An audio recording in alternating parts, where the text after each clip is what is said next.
គ្រូគាត់បង្រៀនយើងកូនចាស់ចង់យកពីខាងណាដែលកូនចាស់ឆ្ងល់យកពីខាងនោះមកទៀតយកទាំងអស់ទៅកណាយកទាំងអស់មកចុះតាមមួយអង្គចប់មកមើលព្រះអង្គតាមមួយអង្គចប់ដល់ម៉ោង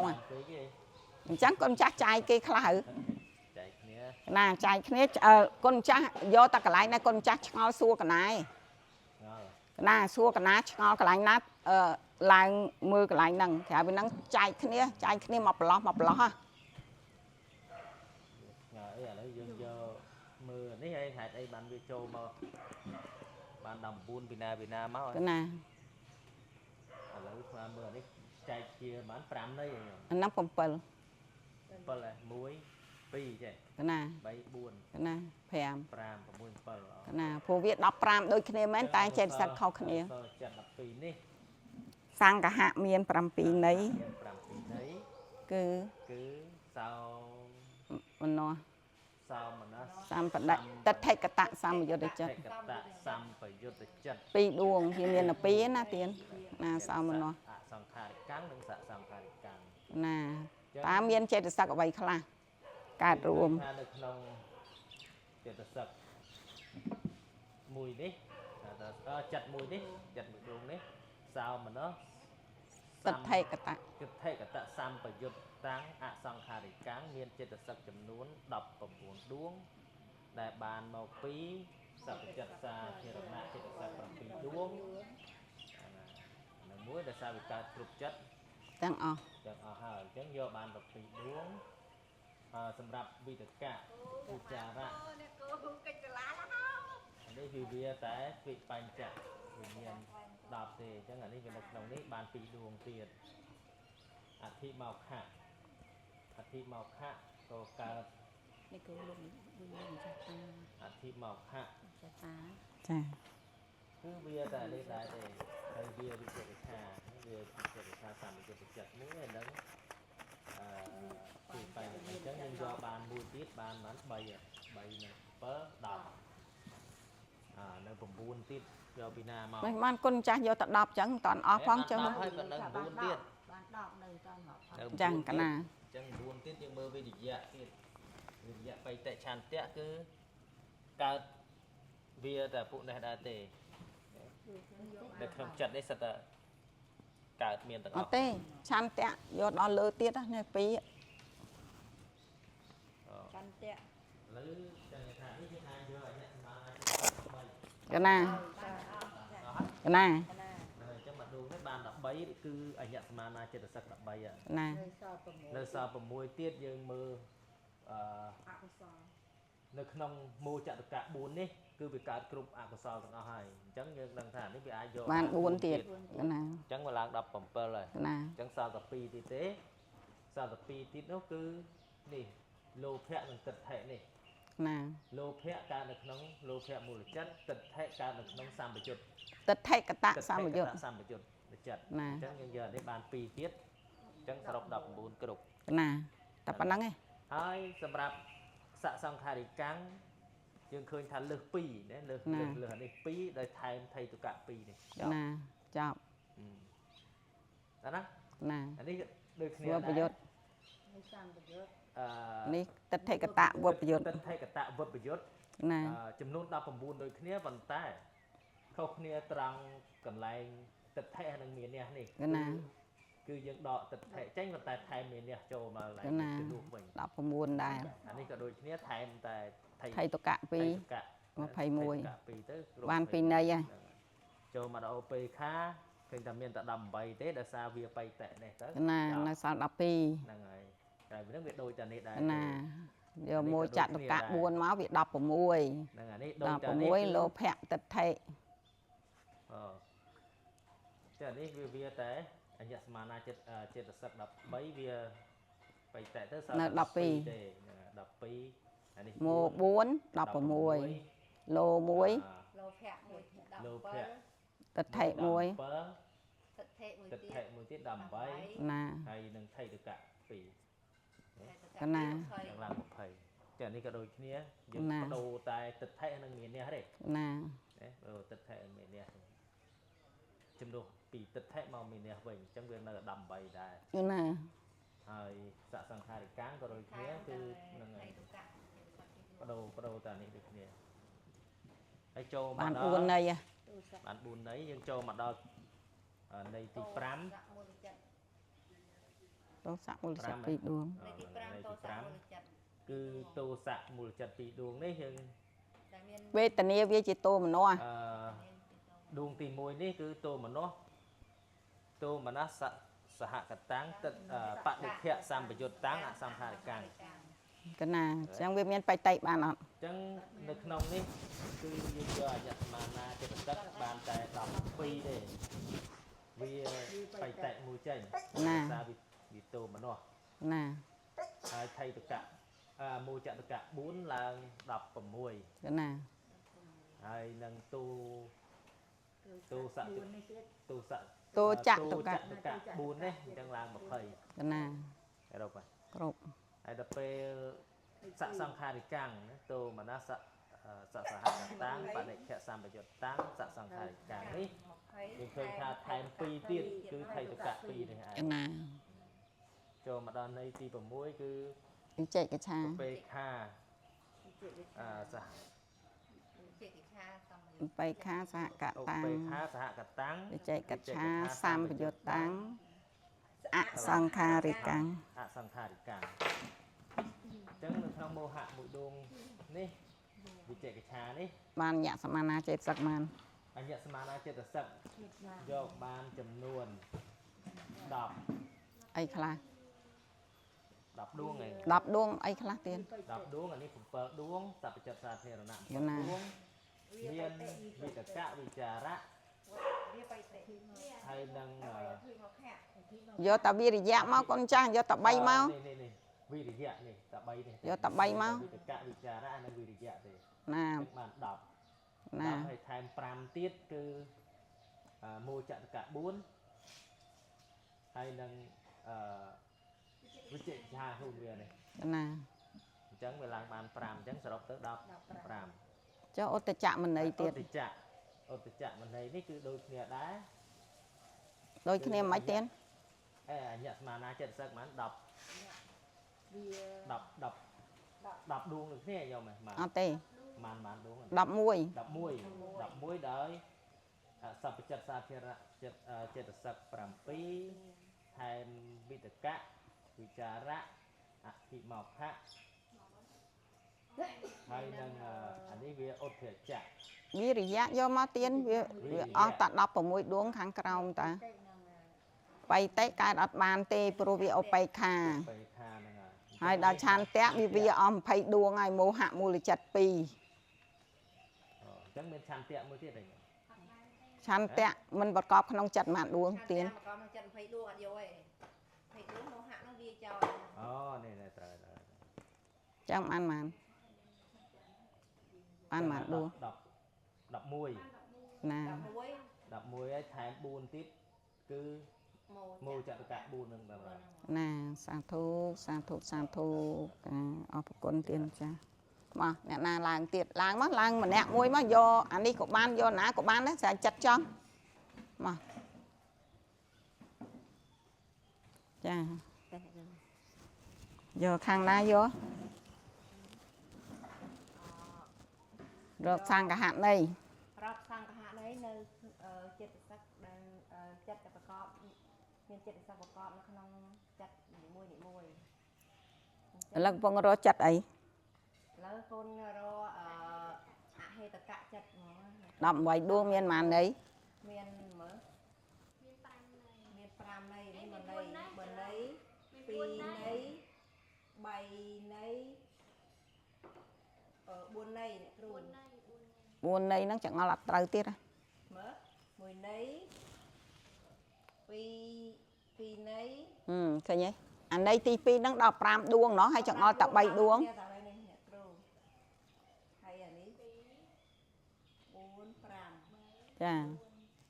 តើឥឡូវរកទ្វិបញ្ចវិញ្ញាណចិត្ត10ដួង វិបញ្ចវិញ្ញាណចិត្ត10ដួងនេះ មានចេតសិកអ្វីខ្លះ សក្តិខ្លះដែលប្រកបនៅក្នុងចិត្តនេះអញ្ចឹងសព្វចិត្តតសាធារណៈចិត្តសក្តិ7ដួងនេះគឺប្រកបបាននៅក្នុងចិត្តទាំងអស់អញ្ចឹង ពីបញ្ចៈ10ដួងនេះយកបាន7ដួង វិតកៈ កៈនេះយកបានទេព្រោះវា10ដួងចោលហើយអញ្ចឹងយកបានទេវិចារៈក៏យកបានដែរព្រោះវាចាញ់ហើយអធិមោខៈក៏យកបានដែរវិរិយៈក៏អត់បានដែរបៃតិក៏អត់បានដែរឆន្ទៈក៏អត់បានដែរអញ្ចឹងយកបានតែ7ដួងឯអ្នកគ្រូ ចាចាហេតុអីបានអកុសលចិត្តសឹកយកអត់បាន ព្រោះអកុសលចេតសិកនេះកើតតែក្នុងអកុសលចិត្ត12ដួងតែប៉ុណ្ណោះ ចុះសោបណៈចិត្តសឹកមកយកអត់បាន សោបណៈចេតសិក25ដួងនេះកើតតែក្នុងសោបណៈចិត្ត59ដួងឬ91 ចាសាធុសាធុសាធុចេះហើយចា ហើយឧបេក្ខា ឧបេក្ខាសម្បដិឆន្ទចិត្ត2ដួងនេះគឺ រកចិត្តសឹកសិនចាំថាបានអីខ្លះ រកចេតសិកប្រមាណដួងដែលស្ថិតនៅក្នុង ចិត្តសឹកអ្វីខ្លះ ចេតសិកអ្វីខ្លះដែលស្ថិតនៅក្នុងឧបេក្ខាសម្បដិឆន្ទចិត្តនេះដួងនេះអញ្ចឹងវាមានសពចិត្តតសាធារណៈចេតសិក7ដួងនេះកើតក្នុងចិត្តទាំងអស់គឺអាចយកបាន7ដួងហើយវិតកៈនេះគឺយកបានដោយសារអីវាតែពីបញ្ចវិញ្ញាណចិត្តមួយដួងទេ 10 ដួង10ដួងទេហើយដល់ពេលវិចារៈនេះគឺយកបានដោយសារវិចារៈវាតែពីបញ្ចវិញ្ញាណ10ដួងទេអញ្ចឹងថប់ឧបេក្ខាសម្បដិឆន្ទៈនេះគឺយកបានអធិមោខៈក៏យកបានដែរដោយសារវាតែ11ដួងតែប៉ុណ្ណោះវាចេញឆាសម្យុទ្ធចិត្តហើយនឹងពីបញ្ចវិញ្ញាណចិត្ត10ដួងហើយវិរិយៈយកបានទេពីព្រោះវាអស់16ដួងហើយអ្នកគ្រូ ចា អហេ អហេតុកៈវិបាក អកុសល អហេតុកៈវិបាក 15ហើយនឹងពីបញ្ចវិញ្ញាណចិត្ត មិនបានទ្វីបញ្ចៈវិញ ឧបេក្ខាពារាវចនៈចិត្តមួយដួងនេះគឺ បញ្ចៈទ្វារាវចនៈចិត្តថាត្រូវចំចិត្ត បញ្ចពារាវចនៈចិត្តមួយដួងនេះផងដែរអញ្ចឹងវា16ដួងអត់យកបានទេអញ្ចឹងហើយបៃតិក៏យកមើលបៃតិក៏យកបានដែរព្រោះវាជាឧបេក្ខាហើយឆន្ទៈយកបានទេពីព្រោះវាអស់20ដួងហើយអ្នកគ្រូ ចាអញ្ចឹងបានបានចិត្តសឹក អញ្ចឹងបានចិត្តសឹកតែ10ដួងទេ ចា ហើយឧបេក្ខា ឧបេក្ខា សន្តិរណៈ ចិត្ត2ដួងនេះមានចិត្តសឹក10ដួងដែលប្រកបនៅក្នុងហ្នឹងអញ្ចឹងសពចិត្តតសាធារណៈចិត្តសឹក7ដួងនេះគឺយកបានដោយសារវាតែពីបញ្ចវិញ្ញាណចិត្តនេះទេ សពចិត្តតអីទៅវាទ្វីបញ្ចៈអានេះ ចិត្តសឹកនេះគឺយកបានដល់ពេលវិតកៈយកបានដែរដោយសារអីវាពីបញ្ចវិញ្ញាណចិត្ត10ដួងហើយដល់ពេលវិចារៈក៏យកបានដែរពីព្រោះវាតែពីបញ្ចវិញ្ញាណចិត្ត10ដួងទេអធិមោខៈក៏យកបានដែរព្រោះវាតែ11ដួងនេះទេវិចិច្ឆាសម្យុទ្ធចិត្តហើយនឹងពីបញ្ចវិញ្ញាណចិត្ត10ដួងហ្នឹងហើយវិរិយៈយកបានទេពីព្រោះវា16ដួងហើយបៃតិយកបានទេព្រោះជាឧបេក្ខាហើយឆន្ទៈយកបានទេពីព្រោះវា20ដួងអញ្ចឹងយកបានទេអញ្ចឹងបានត្រឹមតែ10ដួងទេអញ្ចឹង បាន4ដួងហើយ បាន4ដួងហើយ រកបញ្ចៈទ្វាហ្មងមក ឥឡូវបញ្ចៈពារាវចនៈចិត្តមួយដួងនេះមានចិត្តសឹកប្រកបនៅក្នុងចិត្តមួយដួងនេះគឺមាន10ដួងអញ្ចឹងសពចិត្តតសាធារណៈចិត្ត7ដួងនេះគឺយកបានដោយសារអីវាកើតនៅក្នុងចិត្តទាំងអស់អញ្ចឹងចិត្តមួយដួងនេះយកបានហើយវិតកៈចិត្តសឹកមួយដួងនេះយកបានដោយសារអីវាតែ10ដួងនេះវិបញ្ចវិញ្ញាណ10ដួងចឹងទេវិចារៈក៏យកបានដែរវាតែវិបញ្ចវិញ្ញាណ10ដួងដែរអធិមោខៈក៏យកបានវាតែ11ដួងទេអញ្ចឹង10វិចិកិច្ឆាសម្យុទ្ធចិត្តហើយនឹងវិបញ្ចវិញ្ញាណចិត្ត10ដួងហើយវិរិយៈនេះគឺយកបានទេពីព្រោះវា16ដួងហ្នឹងបៃតិក៏យកបានដែរព្រោះវាជាឧបេក្ខាឆន្ទៈយកបានទេពីព្រោះវាមោហៈមូលចិត្ត2ដួងហើយនឹងអហេតុកៈចិត្ត18ដួងនេះចេញហើយអញ្ចឹងប្រកបបានតែ10ដួងទេអ្នកគ្រូ ចាបានមកនៃឥឡូវចិត្តសឹក10ដួងហ្នឹងបានចិត្តប្រមាណដួងកើតបានប៉ុន្មានដួង កើតបាន5ដួងហើយ ហ្នឹងហើយអាហ្នឹងនៃទី2 នៃទី2សោមនស្សសន្តិរណៈចិត្ត ដែលមានចិត្តស័ក្តិប្រកបនៅក្នុងចិត្តមួយដួងនេះគឺបានដល់11ដួងសព្វចិត្តសាធារណៈចិត្តស័ក្តិ7ដួងនេះគឺអាចប្រកបបាននៅក្នុងសន្តិរណចិត្តនេះដោយសារអាចប្រកបបានក្នុងចិត្តទាំងអស់អញ្ចឹងយកបាន7ដួងតទៅវិតកៈយកបានដោយសារវិតកៈវាតែទ្វិបញ្ចវិញ្ញាណចិត្ត10ដួងទេវិចារៈក៏យកបានដែរដោយសារវាតែទ្វិបញ្ចវិញ្ញាណចិត្ត10ដួងអភិមោខៈក៏យកបានដែរព្រោះវាតែ11ដួងទេមួយសំវិចេកិច្ឆាសំយុទ្ធចិត្តហើយនឹងទ្វិបញ្ចវិញ្ញាណចិត្ត10ដួងហើយវិរិយៈយកអត់បានទេដោយសារអីវាអស់16ដួងហើយដល់ពេលបៃតិយកបានដោយសារអីជាសោមនស្សសន្តិរណចិត្តយកបានព្រោះបៃតិយកបានហើយឆន្ទៈយកបានទេពីព្រោះវាដល់តែ20ដួងអហេតុកៈចិត្ត18ដួងហើយនឹងមោហៈមូលចិត្ត2ដួងអញ្ចឹងយកបានទេអញ្ចឹងបានតែ11ដួងទេអ្នកគ្រូហើយមโนទ្វារាវចនៈចិត្តមួយដួងនេះគឺមានចិត្តស័ក្តិប្រកបនៅក្នុងហ្នឹង11ដួងគឺ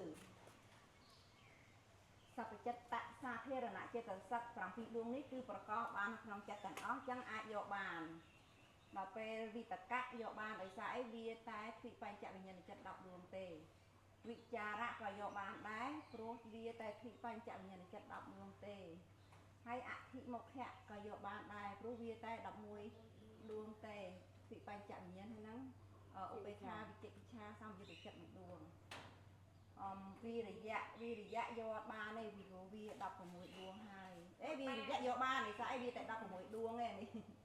មโนទ្វាយកបានហើយបៃតិយកបានទេព្រោះវាជាឧបេក្ខាអញ្ចឹងបានតែ11ដួងនេះអ្នកគ្រូឥឡូវអ្នកគ្រូសួរកុំតន់ទេព្រោះវាជា20ដួងឥឡូវអ្នកគ្រូសួរសិនដាញ់នៃទី1បានតែសព្វចិត្តសាធារណៈចិត្តសឹក7ដួងហ្នឹងបានចិត្តប៉ុន្មានដួងបានចិត្តប៉ុន្មានដួងកូនសព្វចិត្តសាធារណៈចិត្តសឹកហ្នឹងវាប្រកបបានតែចិត្តប៉ុន្មានដួងសព្វចិត្តសាធារណៈចិត្ត7ដួងហ្នឹងហើយប្រកបបានចិត្ត89ដួងចិត្តសួរកូនរកអហេតុកៈចិត្តដាញ់4នៃនេះអ្នកគ្រូសួរអហេតុកៈចិត្ត18ដួងបាន4នៃនេះអញ្ចឹងអសព្វចិត្តសាធារណៈចិត្តសឹក7ដួងហ្នឹងបានប្រមាណចិត្តប្រមាណដួងបានទាំង18ដួងឃើញទេឃើញអត់ឃើញចែកជា4នៃហ៎ចែកជា4នៃហ៎នេះអហេតុកៈចិត្ត18ដួងនេះអហេតុកៈចិត្ត18ដួងហ្នឹងគេចែក4នៃហ៎ចែកជា4នៃនៃទី1នេះសព្វចិត្តសាធារណៈចិត្តសឹកមានប៉ុន្មានមានតែ10ដួងចានេះអាហ្នឹងនៃទី1ហ៎នេះអាហ្នឹងនៃទី1ហ៎ហើយដល់នៃទី2មាន5ដួងហ្នឹងគឺចេតសិក10មែនទេណាចេតសិក10ដួងប្រកបនៅក្នុងចិត្ត5ដួងជានៃទី2អាហ្នឹងនៃទី2ហ៎នេះរាប់តាមលំដាប់ចឹងនៃទី2ហ៎ដល់នៃទី3នេះវាបាន11ដួងមាន2នៃ2ដួងអានេះនៃទី3នេះ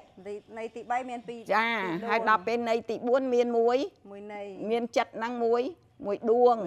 នេះចិត្តនេះតែ1ដួងឯងអានៃទី4មែនទេហ្នឹងហើយមានចិត្តប្រកប12នៃទី1ក្នុងអហេតុកៈចិត្ត18ដួងមាន4នៃទី1គឺអស់10ដួងហើយគឺសព្វចិត្តសាធារណៈចេតសិក7ដួងកើតរួមជាមួយទ្វិបញ្ចវិញ្ញាណចិត្ត10ដួងមួយនៃដល់ពេលចេតសិកនេះអញ្ញសមាណាចេតសិក13ដួងហ្នឹងគឺបានតែ10ដួងទេគឺយកវិតកៈវិចារៈហើយនឹងអធិមុខៈចាអញ្ចឹងអធិមុខៈនេះគឺវាបានចិត្តនេះ2ដួងនេះ2ដួង4ដួងនេះ1ដួងទៀត5ដួងហ្នឹងគឺជានៃទី2ហ៎នៃទី2បាន10ដួងហ្នឹងហ៎បាន10ដួងចាដល់នៃទី3សោមនស្សសន្តិ1និងមโนទ្វារាវចនៈចិត្ត1មាន11ដួងគឺអីគេគឺវិតកៈវិចារៈអធិមុខៈហើយនឹងបៃតិអានេះមានបៃតិចាដល់ពេលអានេះវាអត់មានបៃតិតែវាមានអធិមុខៈចាសំទោសវាមានវិរិយៈចាខ្ញុំសួរន័យហ្នឹងយើងរកន័យគឺយើងត្រូវដឹងថាវាមានចេតសិកអ្វីខ្លះកើតរួមបាន4ន័យហ្នឹងចាលោកអកុសលមួយទៀតមែនចានៅសល់នេះអត់ទេនៅសល់សោមនស្សសេតុបកុំតន់រកចេតសិនណាសោមនស្សសេតុបាតៈចិត្តមួយដួងនេះគឺមានចេតសិកប្រកបជាមួយ12ដួងគឺស សព្វចិត្តតសាធារណចិត្តស័ក7ដួងនេះគឺអាចយកបានដោយសារប្រកបបានក្នុងចិត្តទាំងអស់ចឹងយកបាន7ដួងវិតកៈនេះគឺយកបានដោយសារវាតែបញ្ចវិញ្ញាណចិត្ត10ដួងទេវិចារៈនេះក៏អាចយកបានដែរពីព្រោះវាតែពីបញ្ចវិញ្ញាណចិត្ត10ដួងទេអធិមោខៈនេះក៏យកបានដែរពីវាតែ11ដួងទេសៈវិចិកិច្ឆាសម្យុទ្ធចិត្ត1ដួងហើយនឹងពីបញ្ចវិញ្ញាណចិត្ត10ដួងហើយនឹងវិរិយៈនេះគឺយកបានដោយសារអីវាតែ16ដួងទេអញ្ចឹងអាចយកបានបៃតិក៏យកបានដែរព្រោះអីជាសមណោះហើយនឹងឆន្ទៈយកបានទេពីព្រោះវាដល់តែ20ដួងមោហៈមូលចិត្ត2ដួងអហេតុកៈចិត្ត18ដួងច្បាស់នៅកូនបានតែ12ដួងទេចា4នៃគ្រប់នៅគ្រប់ហើយឥឡូវកូនចង់រកចិត្តណាទៀតឥឡូវមានអ្នកណាចង់ឡើងរកចិត្តណាឯអ្នកគ្រូហើយចុះកូនឆរនីឥឡូវឲ្យកូននេះឬទៀតនៅសល់អ្នកគ្រូតើអត់ឡើងគឺអត់ចេះទេខ្ញុំប្រាប់តើអត់ឡើងគឺដឹងអត់ចេះទេអត់ឡើងខ្ញុំបន្តទៀតដល់ឡើងដឹងតែចេះហើយតោះកូនរើសមកចិត្តមួយទៀតឡើងចិត្តមួយទៀតអកុសលគេបញ្យល់2ដងហើយយកខាងក្រោមយកខាងក្រោមវិញយកកាមាវចរៈសោបនៈចិត្ត24ដួងមកវចរៈចិត្ត24នេះចែកចេញជាប្រមាណន័យបានប៉ុន្មានន័យ1ន័យ12ន័យ2ន័យ3ន័យ4ន័យ5មហាកុសលមាន4ន័យមហាវិបាកមាន4ន័យមហាកិរិយាមាន4ន័យកាមាវចរៈសោបនៈចិត្ត24នេះគឺបាន12ន័យន័យទី1សោមនស្សញាណសម្បយុទ្ធតែចិត្តនេះមានចេតសិកប្រកបបាន38ដួងគឺសព្វចិត្តតសាធារណចេតសិក7ដួងនេះគឺប្រកបបានទាំងអស់អញ្ចឹងអាចយកបាន7ដួងតពេលបៃតេវិតកៈនេះគឺយកបានវិចារៈអធិមោខៈវិរិយៈបៃតេឆន្ទៈគឺយកបានទាំងអស់អញ្ចឹងអញ្ញសមាណាចេតសិក13ដួងនេះគឺយកបានទាំងអស់ចាក៏បានទាំងអស់ហើយនឹងអកុសលចិត្តនេះគឺអត់បានទេពីព្រោះប្រកបបានតែក្នុងអកុសលចិត្តដល់ពីដួងអញ្ចឹងយកតែក្នុងសោមនៈសោផនៈចេតសិកសាធារណចេតសិក19ដួងនេះយកបានគ្រប់ទាំងចិត្តទាំងអស់អញ្ចឹងអាចយកបានហើយនឹងវិរតិចេតសិក3ដួងនេះគឺអាចយកបានដោយសារអីធ្វើទានរក្សាសិលភាវនាគឺយកបានចេះស្ដាប់អត់បានទេវិរតិនេះហេតុអីបានយកបានពីព្រោះវាស្មើនឹងបញ្ញកិរិយាវត្ថុ10តនិយាយចេះវិរតិនេះហេតុអីបានយកបានពីព្រោះវាមហាកុសល8ស្មើនឹងបញ្ញកិរិយាវត្ថុ108នេះគឺវាស្មើនឹងបញ្ញកិរិយាវត្ថុ10មានទានសិលភាវនាទានសិលភាវនាហើយវិរតិនេះសង្គ្រោះចូលសិលហើយវិរតិនេះគឺសង្គ្រោះចូលសិលមានសមាវិជ្ជានេះគឺសំដីត្រូវហើយសមាកម្មន្តៈនេះគឺការងារត្រូវសមាអាជីវៈគឺការចិញ្ចឹមជីវិតត្រូវហ្នឹងហើយបើបញ្យលមួយទៀតថាម៉េចវិរតិចេតសិក3ដួងនេះប្រកបតែក្នុងចិត្ត16ដួងគឺមហាកុសល8លោកត្រៈចិត្ត8ឬ40អញ្ចឹងយើងរមហាកុសលមែនទេមហាកុសលអញ្ចឹងវិរតិចេតសិកវិរតិចេតសិក3ដួងនេះគឺប្រកបបាននៅក្នុងមហាកុសល8មហាលោកត្រៈចិត្ត8ឬក៏40អញ្ចឹងយកបានទេយកបានចានេះគឺយកបានហើយអបមញ្ញាចិត្តសិក2ដួងនេះគឺយកបានព្រោះអបមញ្ញាចេតសិក2ដួងនេះប្រកបនៅក្នុងចិត្ត8ដួង20ស្អីគេ28ដួងគឺព្រោះអបមញ្ញាចេតសិកនេះប្រកបនៅក្នុងចិត្តបាន28ដួងគឺមហាកុសល8មហាកិរិយា8ហើយនឹងរូបសោមនស្សរូបបាវចរៈចិត្ត12ដួងមាន12ដួងតែប៉ុណ្ណាហ្នឹងចឹងយកបានបញ្ញន្ទ្រី1ដួងនេះយកបានដោយសារអីកុំនិយាយបញ្ញន្ទ្រីចេតសិកគេនិយាយបញ្ញាឯងបញ្ញាចេតសិក1ដួងនេះគឺប្រកបបាននៅក្នុងញាណសោមយុទ្ធសោមនស្សញាណសោមយុទ្ធចិត្ត12ដួងអញ្ចឹងយកសោមនស្សមាន12ដួងដែរហ៎បើយកសោមនស្សបាន12ដួងដែរអត់ទេអ្នកគ្រូអត់ទេញាណកាមាវចរៈញាណសោមនស្សញាណសោមយុទ្ធចិត្ត2ដួងនេះគឺអាចយកបានបញ្ញាភាសាកើតបាន ក្នុងនេះនៅក្នុងតិនេះកូនចង់និយាយចែកកើតនៅក្នុងនេះ ក្នុងសាមណោះ កើតក្នុងញាណសាមយុទ្ធនោះហើយ ហ្នឹងហើយសោមនស្សញាណសាមយុទ្ធចិត្ត12ដួងហ្នឹងអញ្ចឹងបើអញ្ចឹងសោមនស្ស ប្រយ័ត្នណាអាបញ្យលទៅមុខទៅក្រោយគេស្ដាប់អត់បានដឹងណាណៃវែងពេកដឹងអត់ដឹងយកណាគ្រាន់តែប្រាប់ថាបញ្ញានេះប្រកបនៅក្នុងញាណសាមយុទ្ធអញ្ចឹងអាហ្នឹងវាជាញាណសាមយុទ្ធទេ ញាណសាមយុទ្ធ ចា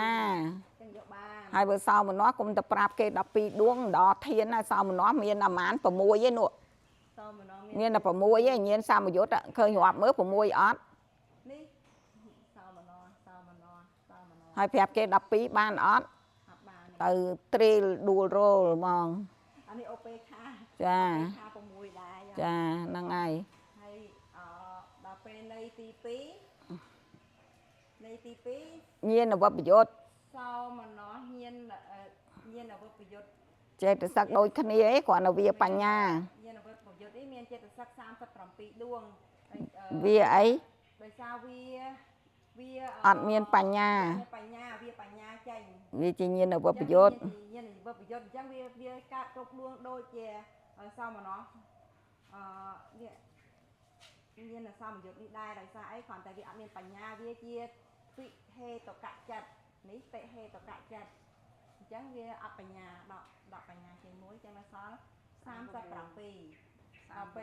នៃ 38 11នៅ37 37ដល់ពេលឧបេខាញាណសោមយុទ្ធចិត្ត12ដួង2ដួងនេះគឺមានចិត្តសឹកប្រកបជាមួយ37ដួង32ដួងមានអីខ្លះព្រោះវាដូចគ្នាអញ្ចឹងយើងរាប់មកមានចេតសឹកអ្វីខ្លះប្រកបជាមួយ37ដូចគេដែរហ៎ 37ដូចគេដែរ សមាណាជាសឹក អញ្ញសមាញាចិត្តសឹក13ដួងគឺប្រកបបានហើយនឹង អេមិនបាន13ដួងយកបាន បៃតិចោលមួយគេបានតែ12ដួងឯងវាបៃតិចចេញមួយដោយសារឧបេខានេះអត់មានបៃតិទេហើយនឹងសោមនស្សសោបនៈចិត្ត សោបណៈសាធារណៈ ចិត្តសឹក19ដួងនេះគឺយកបានព្រោះវាកើតបានគ្រប់ចិត្តទាំងអស់ហើយនឹងវីរតិចិត្តសឹក3ដួងនេះគឺយកបានដែរ ព្រោះវាប្រកបនៅក្នុងមហាកុសលតចិត្ត កុសលចិត្ត 8ដួងហ្នឹង ដួងហើយនឹងអបបញ្ញាចិត្តសឹក2ដួងនេះគឺក៏យកបានដែរព្រោះវាប្រកបនៅក្នុងចិត្ត28ដួងអកុសលចិត្ត8ដួងមហា មិនបានអកុសលវិញអានយូរយូរ មហាកុសលចិត្ត8ដួងមហាកិរិយាចិត្ត8ដួងហើយនឹង សោមនស្សអត់មានមហាទេកន្លែងហ្នឹងហ៎ ឧបាវចរៈចិត្ត12ដួងហើយបញ្ញាចិត្តសឹកមួយដួងនេះគឺអាចយកបានដោយសារអីនៅក្នុងនេះវាជា ញាណសាមយុទ្ធចា វាប្រកបដោយបញ្ញា ចាបានន័យទី3ហើយ នៃទី4ឧបេខាញាណអវបយុទ្ធចិត្ត2ដួងនេះគឺមានចិត្តសឹកប្រកបជាមួយ36ដួង វាអីខ្លះបាន36 អញ្ញសមាណាចិត្តសឹក13ដួងនេះគឺអត់មានអធិមុខៈ អញ អត់មានបៃតិវាព្រោះយៈឧបេខាអត់មានបៃតិទេអញ្ចឹងអាចយកបាន12ដួងហើយសោបនស្សសោបណៈសាធារណៈចិត្តសឹក19ដួងនេះគឺយកបានវិរតិចិត្តសឹក3ដួងនេះគឺយកបានអបមញ្ញាចិត្តសឹក2ដួងនេះយកបានអត់តែបញ្ញាអត់មានបញ្ញាវាបញ្ញាចេញអញ្ចឹងនៅសល់36 ចាតនេះមើលតនេះអ្នកគ្រូ ទី1ទី2ទី3ទី4ឥឡូវនៃទី5នៃទី5សោមនស្ស មហាវិបាក មហាវិបាកសំយុទ្ធចិត្ត2ដួងនេះមានចិត្តសឹក33ដួងដែលប្រកបជាមួយសព្វចិត្តសាធារណៈចិត្តសឹក13ដួងនេះ សព្វចិត្តបានដល់13ដួង អត់ដល់ទេណាគ្រូ សមាណាជាសឹក អញ្ញសមាណាចិត្តសឹក13ដួងនេះមើលបានទាំងអស់ណាគ្រូ ចាពីព្រោះវាមានបៃតិ បៃតិបានទាំងអស់ហើយនឹងសោបណៈសាធារណៈចិត្តសឹក19នេះគឺប្រកបបានហើយនឹងវីរតិចិត្តសឹក3ដួងនេះ វាជាមហាវិបាកវាអត់មានទេអត់មានធ្វើទានរក្សាសិលទេអ្នកគ្រូ ពីព្រោះវិរតិ3ដួងនេះប្រកបតែក្នុងចិត្ត16ដួងគឺចេះមកបានគេយល់ច្បាស់ វិតិចេតសិក3ដួងនេះគឺវាអត់មាននៅក្នុងមហាវិបាកទេដោយសារវាប្រកបតែនៅក្នុងចិត្ត16ដួងឬក៏48ដួងមហាកុសល4ហើយនឹង មហាកុសលមាន4នេះ មហាកុសល8លោកតរចិត្ត8ឬក៏40ចាំវិញចឹង ចឹងមកទៅមាត់គាត់ចិត្ត ចាំម៉ែចាំមាត់ក្បាត់ចិត្តហើយនឹងមិនអីដល់ណាអីតែហើយអបមញ្ញាចិត្តស័ក2ដួងនេះมันអាចកើតនៅក្នុងមើលមាន អបមញ្ញានេះប្រកបក្នុងចិត្តមួយដួង អបមញ្ញាចិត្តស័កនេះគឺប្រកបនៅក្នុងចិត្ត28ដួងចឹងអត់មានទេនៅក្នុងមហាវិបាកនេះវាមានតែមហាកុសល8ហើយនឹងមហាកិរិយា8ហើយនឹងសោមនស្សរូបបាវចរៈចិត្ត12ដួងតែប៉ុណ្ណោះ ដល់យើងរកអី យើងរវិបាក ហ្នឹងហើយអញ្ចឹងវាអត់មានទេ មានទេបញ្ញាមានបញ្ញាមានដោយសារវានៅក្នុងញាណសម្បយុទ្ធ អញ្ចឹងបាន វាបាន32ដួង33ដួងអ្នកគ្រូ ចា33ដួងតោះ ដល់1 2 3 4 5 6នៃទី6សោ បានតែ32វាអីវាដូចតែគ្នាហ្នឹងជួសោមនស្សហ្នឹងវាអត់តែអី 2ដួងទេវាបញ្ញាមួយ ចាពីព្រោះវាសោមនស្សដូចគ្នា សោមនស្សដូចគ្នាអញ្ចឹងវាបញ្ញាមួយចេញអញ្ចឹងឥឡូវដល់នៃទី1ទី2 3 4ទី5ទី6ទី7នៃទី7ឧបេខាញាណសម្បយុទ្ធចិត្ត2ដួងនេះមានចិត្តសឹកប្រកបជាមួយ32ដួងគឺអញ្ញសមាណាចិត្តសឹក13ដួង 13ទៀតហ៎ វាបៃតេហ្នឹង អញ្ញសមាណាចិត្តសឹក12ដួងនេះគឺវាបៃតេនេះចេញដោយសារជាឧបេខាអត់មានបៃតេទេហើយនឹងសោបណៈសាធារណៈចិត្តសឹក19ដួងនេះគឺបានទាំងអង្គប្រកាសទុកសោបណៈចិត្តហើយនឹងវិរតិចិត្តសឹក3ដួងនេះ អត់មាន នៅក្នុងហ្នឹងទេ អបមញ្ញាអត់មានទៀត ក៏អត់មានដែរបញ្ញន្ត្រីមួយដួងនេះគឺមានបញ្ញា រចេតសិកហៅបញ្ញាចេតសិក បញ្ញាចិត្តសឹកមួយដួងនេះគឺប្រកបនៅក្នុងឧបេខាញាណសម្បយុទ្ធចិត្ត សម្យុទ្ធមានប មា ញ្ញា នហើយដល់ពេលឧបេខាញាណវពយុទ្ធដួងទី1 2 3 4 5 6 7ដួងទី8នៃទី8នេះទី8ឧបេខាញាណ វាឧបេក្ខាដូចគ្នាអត់ វាឧបេខាដូចគ្នាចឹង អាមួយនោះវាបាន32ដល់វាញៀនវពយុទ្ធវាអីទៀត វាបញ្ញាចេញដោយសារ នៅសល់30ម៉ាន 31 ចាយើងយកចឹងមកលឿនពួកកុំឲ្យវានៅវែងនៅហ្នឹង ដល់មហាកិរិយាចិត្តម្ដង សោមនស្ស2ដួង សោមនស្សសមយុទ្ធចិត្ត2ដួងនេះមហាកិរិយាចិត្ត2ដួងនេះគឺមានសព្វចិត្តៈមានអញ្ញសមាណាចិត្តសឹក13ដួងនេះប្រកប ពីព្រោះវាមានបៃតេ ព្រោះមានបៃតេអាចប្រកបជាមួយបានហើយនឹងសមនស្សសោបណៈចិត្ត សោបណៈសាធារណៈ ចិត្តដល់9ដួងនេះគឺបានទុកចិត្តទាំងអស់វិរតិចិត្តសឹក3ដួងនេះគឺបាន វិតេបានទៀត អត់បានទេដោយសារចិត្តព្រះអរហន្តអត់មានទេអ្នកគ្រូអត់មានធ្វើទៀតរក្សាសល់ទេហើយអបមញ្ញាចិត្តសឹកនេះបានដោយសារមានបានករណាហើយនឹងបញ្ញាចិត្តសឹកមួយដួងនេះគឺបានមួយជាញាណសមញាណសម្បយុទ្ធបានអញ្ចឹងបាន35ដួងដល់ពេលសោមនស្សញាណវពយុទ្ធមហាកិរិយាចិត្តពីដួងទីនេះវាតែបញ្ញាចេញទេ ព្រោះវាសោមនស្សដូចគ្នាចេតសិកដូចគ្នាគ្រាន់វាអត់មានបញ្ញា ទេវិញ្ញាណវពយុទ្ធ ចា ហើយនៃអីមើលនៃទី11ឧបេខាញាណសមយុទ្ធចិត្ត 2ដួង 2ដួងមហាកិរិយាចិត្ត2ដួងនេះ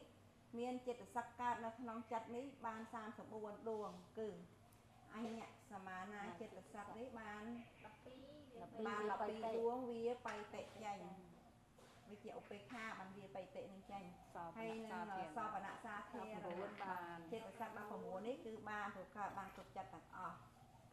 វិរិតិចិត្តស័ព្ទ3ដួងនេះគឺវាចេញអត់ទេហើយនឹងអបមញ្ញាចិត្តស័ព្ទ2ដួងនេះបានបញ្ញន្ទ្រីដួងនេះក៏បានដែរគឺជាបញ្ញាខាងបញ្ញាបានព្រោះញាណសម្បយុទ្ធបានហើយដល់ពេលនៃទី12ឧបេក្ខាញាណវពយុទ្ធមហាកិរិយាចិត្តនេះគឺវាតែបញ្ញន្ទ្រីមួយដួងនេះដោយសារ